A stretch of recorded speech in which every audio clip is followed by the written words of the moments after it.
এই যে হ্যালো, আপনার কি নামাজ পড়া হয়েছে?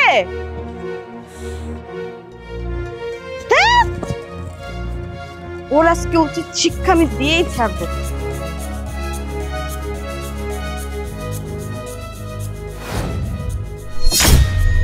পড় তুই বেশি করে নামাজ।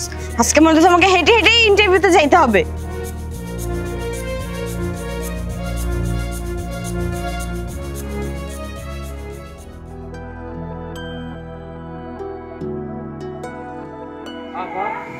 আপা আপা কই গেল? আপা আল্লাহ তুমি আপা মনে ভালো করো, জানে থাই তুমি ভালো থাই। আমিন, ভালো করো। ব্যাগ, এই ব্যাগ তো মনে হইতেছে আপা মনির ব্যাগ। মনে হয় ভুল করে রাখা গেছে। এই ব্যাগে তো মনে হয় অনেক দামি দামি জিনিসপত্র আছে, টাকা পয়সা আছে। না না, এই ব্যাগ তোমার দিয়ে আসতে হইব, যে এত কষ্ট হোক আমার ব্যাগ দিয়ে আসতে হইব আপা মনির কাছে। আমি এখনই যাই। কি করি না, গাড়ি এনে থাক, গাড়িটা লক করে যাই। আপা মনির ব্যাগটা আমার পুষাইতে হইব যে আমনেও। লেট হয়ে যায়। কি ব্যাপার ভাই, আপনি কে রাস্তার মাঝখানে আমাকে দাঁড় করালেন? এমনি আমার ইন্টারভিউ যেতে দেরি হয়ে যাইতেছে, তার উপর আবার আপনি এক মুসিবত। কি বলবেন বলেন? আপনি তো অনেক খারাপ একটা মেয়ে।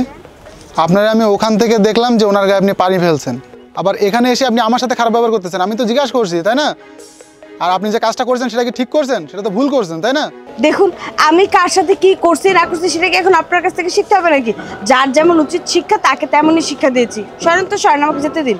না, আপনি মোটেও ঠিক করেন নাই। আপনার এইটা করা একদমই উচিত হয় নাই, কারণ সে নামাজ পড়তে গেছে, তাই না? সে নামাজ পড়তে গেছে, সে কোনো তো খারাপ কাজে যায় নাই।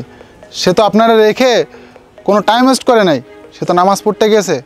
তো নামাজ পড়ার সময় আপনি যে তার গায়ে ময়লা পানিটা ঢেললেন, এটা কি আপনি ভালো কাজ করলেন? দেখুন ভাই, এমনিতে আমার দেরি হয়ে যাচ্ছে, কেন আমাকে জ্ঞান দিচ্ছেন বলেন তো? আমার কি জ্ঞানের অভাব পড়ছে যে এখন রাস্তাঘাটের মানুষের থেকে আমার এখন জ্ঞান নিতে হবে? আর আপনারা তো দেখে মনে হচ্ছে আপনি শিক্ষিত মেয়ে। আর শিক্ষিত মেয়ে হলে কি এইটুখানি বোঝেন না যে নামাজের ওয়াক্ত শেষ হয়ে যাচ্ছে? সে যে মসজিদে গিয়ে নামাজ পড়বে এতটুকু হয়তো সময় পায়নি, সেই জন্য সে রাস্তার ভিতরে নামাজ পড়তে বসছে। হয়তোবা আপনি নামাজ পড়েন কি পড়েন না এটা আমি জানি না, কিন্তু সে যে নামাজ পড়তে বসে তার সাথে খারাপ ব্যবহারটা করা আপনার একদমই উচিত হয় নাই। জি ভাইয়া, আপনি ঠিকই বলছেন।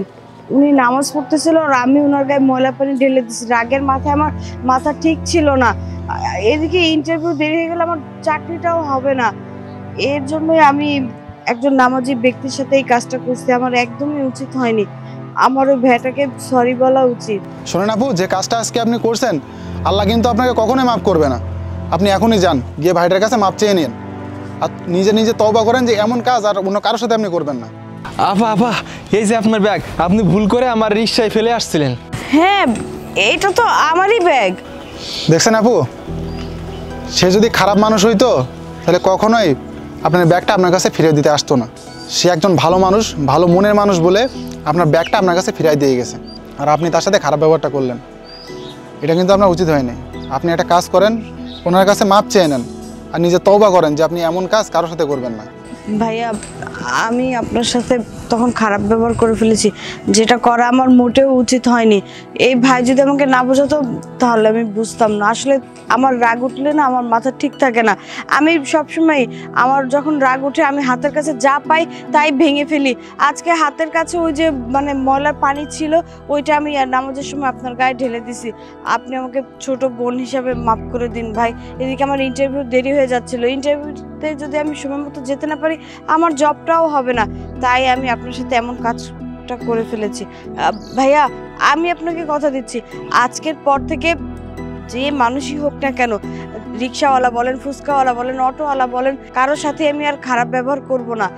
আমাকে ক্ষমা করে দিন প্লিজ। আরে আফা থাক, আমার কাছে আপনার মাপ চাইতে হইব না, আমি কিছু মনে করি নাই। আসলে কি কোন তো আপা, আমার রিক্সায় যে লোক উঠুক না কেন, যে প্যাসেঞ্জার উঠুক না কেন, আজান দিলে আমার মাথায় কাজ করে না। আজান দিলে আমি মনে করেন নামাজ পড়তে চলে যাই। এর লেগে তো আমি আপনার একটু কইছিলাম আপা 2 মিনিট বসেন, আমি আপনার দিয়ে আসবো না।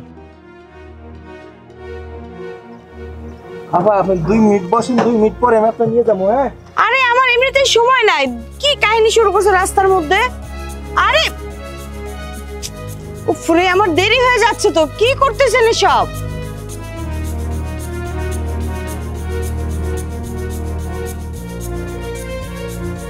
কেমনটা লাগে। মানে নামাজ পড়ার জন্য তো মসজিদ আছে, মসজিদে গিয়ে নামাজ পড়লে তো হয়, মানুষ দেখিয়ে নামাজ পড়ার কি দরকার। উফ। আজকে আমার একটা ইন্টারভিউ, আমি কিভাবে যে টাইম মতো পৌঁছাবো, আশেপাশে একটা রিক্সাও দেখতে পাচ্ছি না। এই যে হ্যালো, আপনার কি নামাজ পড়া হয়েছে?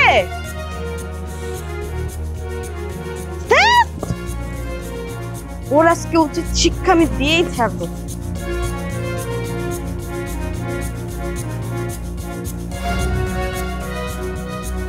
পড় তুই বেশি করে নামাজ, আজকে মনে হচ্ছে আমাকে হেঁটে হেঁটেই ইন্টারভিউতে যাইতে হবে।